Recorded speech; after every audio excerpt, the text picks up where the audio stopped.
ஓம் ஸ்ரீம்லாய வித்மகே கலகஸ்தாய தீமகி தன்னோ வாராகி பிரசோத்யா. இன்றைய பதிவில் மீன ராசியில் பிறந்த நண்பர்களே, இந்த உலகத்துல உழைக்கிறவங்க நல்லவங்களா இருக்கிறவங்க எல்லாருமே கோடீஸ்வரனா பணக்காரனா ஆயிருக்கிறாங்களா? நல்லவங்களா இருக்கிறவங்க எல்லாருமே சந்தோஷம் நிம்மதியா இருக்கிறாங்களா அப்படிங்கிட்ட இல்ல.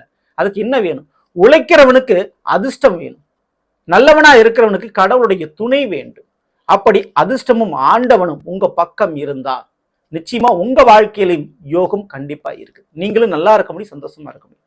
அப்படி அதிர்ஷ்டத்தையும் யோகத்தையும் கொடுக்கக்கூடிய ஆண்டவன் இந்த 2026 எந்த தெய்வம் உங்களுக்கு துணையா இருக்க போகுது? உங்களை கடனிலிருந்து கண்டத்தையும் காப்பாற்றக்கூடிய தெய்வம் எது? வருமானத்தையும் வாழ்க்கையும் மாற்றக்கூடிய தெய்வம் எது?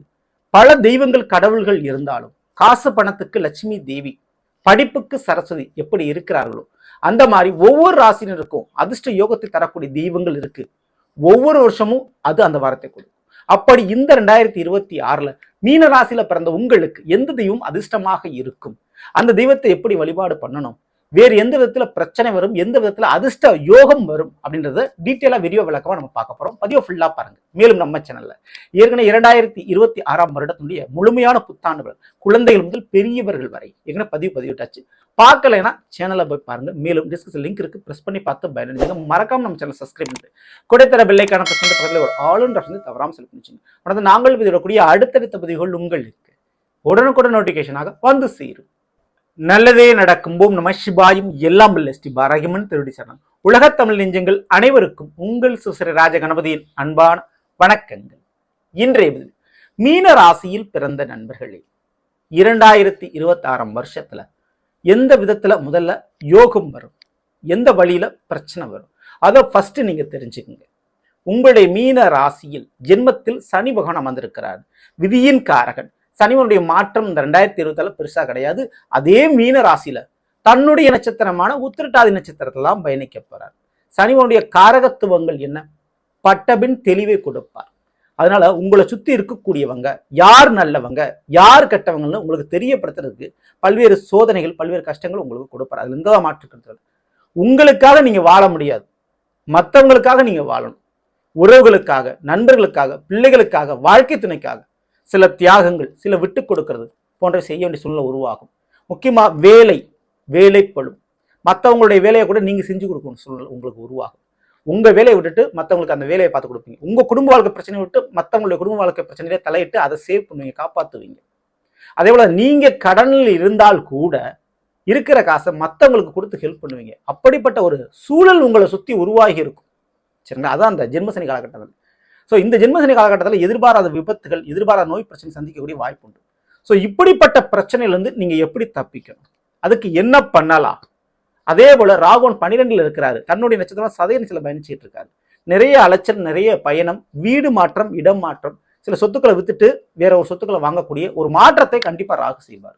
அதே நேரத்தில் குரு பகவான் 4ஆம் இடம் மிதுன ராசியில் இருப்பது அதிர்ஷ்ட யோகம். அடுத்த 5ஆம் இடமான கடகராசிக்கு ஜூன் மாசத்துக்கு பிறகு பயிற்சி அடைப்பார். அது இன்னும் யோகம். அப்போ ஜூன் மாசத்துக்கு பிறகு மீனராசிக்காரங்க அப்பாடா அப்படின்னு ஒரு பெருமூச்சு, நிம்மதி பெருமூச்சு விடலாம். ஸோ கொஞ்சம் பொறுத்துறங்க. ஜூன் மாதத்திற்கு பிறகு உங்க ராசிநாதன் கடகத்தில் போய் உச்சமடைந்து உங்களை 9ஆம் பார்வையை பார்க்க போறாரு. ஸோ அது பெரிதளவு உங்களோட வாழ்க்கையில ஒரு நிம்மதியை கொடுக்கும். ஸோ பல பிரச்சனைகள் உங்களுக்கு சரியாகும்.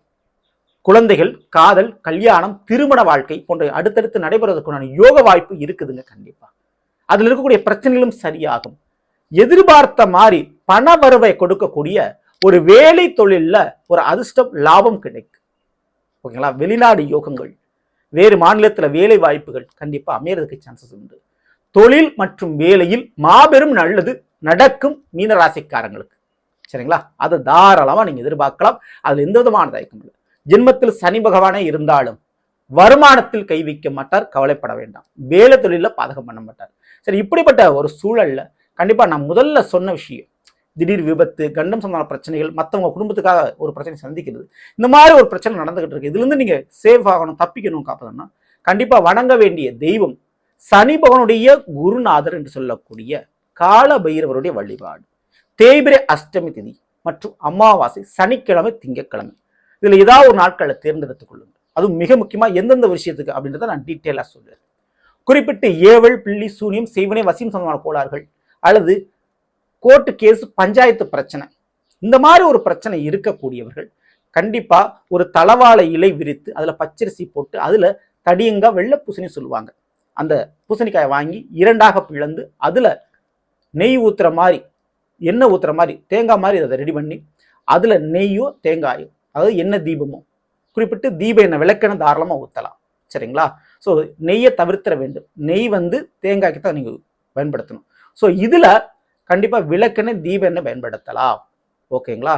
ஸோ அப்படி விளக்கெண்ணெய் பயன்படுத்தி அந்த விளக்க தேய்பிரை அஷ்டமி தேதி அன்று மாலை 6 மணிக்கு காலம்பரை இருக்கப்படும்போது கோர்ட்டு கேஸ் வழக்குகள், கணவன் மனைவி பிரிவு சம்பந்தமான பிரச்சனைகள், ஏவல் பில்லி சூனிய பிரச்சனைகள் சரியாகும்.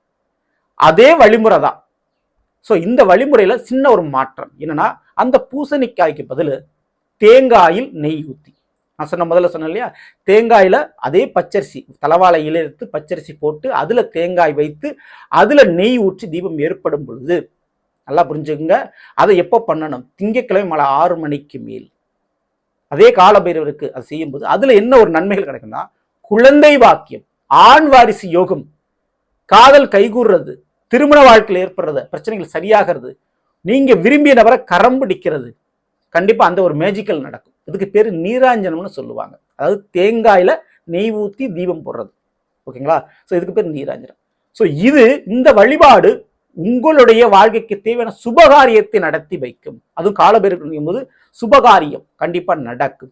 பெருஞ்செல்வத்தை எதிர்பார்க்குறீங்க, பெரும் பணத்தொகை எதிர்பார்க்குறீங்க, தொழில பெரிய லாபத்தை எதிர்பார்க்குறீங்க, ஒரு பதவியை எதிர்பார்க்குறீங்க, கண்டிப்பா அந்த தேங்காயில நெய் தீபம் போடுங்க. நீராஞ்சனம் சொல்லக்கூடிய இந்த விஷயத்தை ஃபாலோ பண்ணுங்க. செய்யும்போது திருமணம், பதவி உயர்வு, கல்யாணம் போன்ற காரியங்கள், காதல் கைகூடி வரும். சரிங்களா? இதுக்கு யோகம் இருக்குது. ஸோ இதே போல கண் திருஷ்டி பிரச்சனைகள் இருக்குங்க. வீட்டில் அடுத்தடுத்து ஒரு நோய் பிரச்சனை இருக்குது, ஏதாவது ஒரு பிரச்சனையில நோய் பிரச்சனையில நாங்கள் ஹாஸ்பிட்டல் போய்கிட்டே இருக்கோம் அப்படின்னு சொல்லக்கூடியவங்க ஒரு கருப்பு துணியில 8 மெழுகு வைத்து அதை திரியாக திரித்து சனிக்கிழமை 6 மணிக்கு மேல தீபம் ஏற்றி போடுங்க. அதே அஷ்டமி அன்னைக்கு மட்டுமல்லாமல் சனிக்கிழமை என்று. சரிங்களா? ஸோ அதே காலவருக்கு இந்த மாதிரி மிளகு தீபம் போடும்போது கண் திருஷ்டி, போட்டி பொறாமைகள், மறைமுகமான எதிரிகளால் செய்யக்கூடிய வேலைகள், உங்களை சுற்றி இருக்கக்கூடியவங்க நெகட்டிவா இருக்கிறாங்க அதுலேருந்து தப்பிக்கிறதுக்கு, மேலும் வீட்டில் வாஸ்து சம்பந்தமான கோளாறு பிரச்சனை இருக்கிறதுக்கு, தேவையில்லாத ஹெல்த் இஷ்யூஸ், அடிக்கடி உடல் பிரச்சனை வந்துகிட்டே இருக்கு எங்க வீட்டில் அப்படின்றவங்களுக்கு இந்த ஒரு மிளகு தீபம் போடும்போது அது சரியாகும். பீடை, தர்தினியம், பிணி, நோய் போன்றவையிலிருந்து காலபைரவர் உங்களை காப்பாற்றுவார். ஸோ எந்தெந்த வழிபாடு எந்தெந்த ஒரு விஷயத்துக்கு எப்படி செய்யணும் அப்படின்றத தெளிவாக தெரிஞ்சு செய்யுங்க. அதுக்குண்டான பலன் அப்பதான் உங்களுக்கு கிடைக்கும். சரிங்களா? ஸோ இந்த மாதிரியான வழிபாடுகளை மீனராசியில் பிறந்த நீங்க கண்டிப்பா செய்யும் போது 7.5 சனி, அதுவும் ஜென்ம சனியினுடைய பிரச்சனைகளிலிருந்து, தாக்கத்திலிருந்து நீங்க உங்களை காப்பாற்றிக்க முடியும். ஓகேங்களா? ஸோ இந்த வழிபாடுகள், இந்த 3 வழிபாடுகள் எந்த வழிபாடு உங்களுக்கு தேவையோ அதை தாராளமாக ஃபாலோ பண்ணீங்க. அதனால பெரிதளவு உங்களுக்கு நன்மைகள் உண்டு. சரிங்களா? ஸோ மேற்கொண்டு நான் ஏற்கனவே சொன்ன மாதிரி ஜூன் மாதம் வரை பொறுத்திருங்க. ஜூனுக்கு அப்புறம் கண்டிப்பா நிம்மதி பெருமூச்சு விடும் அளவுக்கு உங்க வாழ்க்கையில பெரிதளவு நன்மைகள் அடுக்கடுக்காக நடக்கும். அதுல எந்த விதமான மாற்று கருத்தும் இல்லை. சரிங்களா? ஸோ தவறாம இந்த வாய்ப்பை பயன்படுத்திங்க. மிக முக்கியமா தெய்வத்தினுடைய வழிபாடு மிக மிக முக்கியம். திக்கு தெரியாதவனுக்கு தெய்வமே துணை. வாழ்க்கையில நமக்கு எந்த உதவி செய்யறதுக்கு எந்த ஒரு உறவும் இல்லாத பொழுது நாம் அனாதையா நிற்கும் போது தெய்வம் மட்டுமே நமக்கு துணையாக இருக்கும். அது எந்த ஒரு தெய்வமாக இருந்தாலும் சரி. ஆனா சில குறிப்பிட்ட தெய்வங்கள் சில ராசிகளுக்கு யோகத்தை கொடுக்கும். இந்த 2026 கால பைரவர் உங்களுக்கு யோகமாக இருக்கிறார். அந்த தெய்வத்தினுடைய வழிபாடுகளை தவறாம நீங்க பண்ணிக்கணும். ஸோ நல்லது, நாம் இந்த மீன ராசியில் பிறந்தவர்களுக்குரிய பலனை பற்றி பார்த்தா நிச்சயமா உங்களுக்கு பயனுள்ள பதிவாக இருக்கும்னு நினைக்கிறேன். பிடிச்சிருந்தாலும் நண்பர்களுக்கும் உறவுகளுக்கும் மறக்காமல் செய்யுங்கள். இதுவரை நம்மளுடைய சேனல் சப்ஸ்கிரைப் பண்ணா உங்களுக்கு சப்ஸ்கிரைப் பண்ணிங்க, கூட தர பெல்லைக்கான பிரஸ் பண்ணி பக்கத்தில் ஒரு ஆல் தவறாமல் சொல்லி வச்சுங்க. மேலும் அடுத்த சந்திப்போம். நன்றி, வணக்கம். நல்லதே நடக்கும். உண்மை சிவாயும் எல்லாம் ஸ்ரீ பரக்கும் திருவடி சரணம்.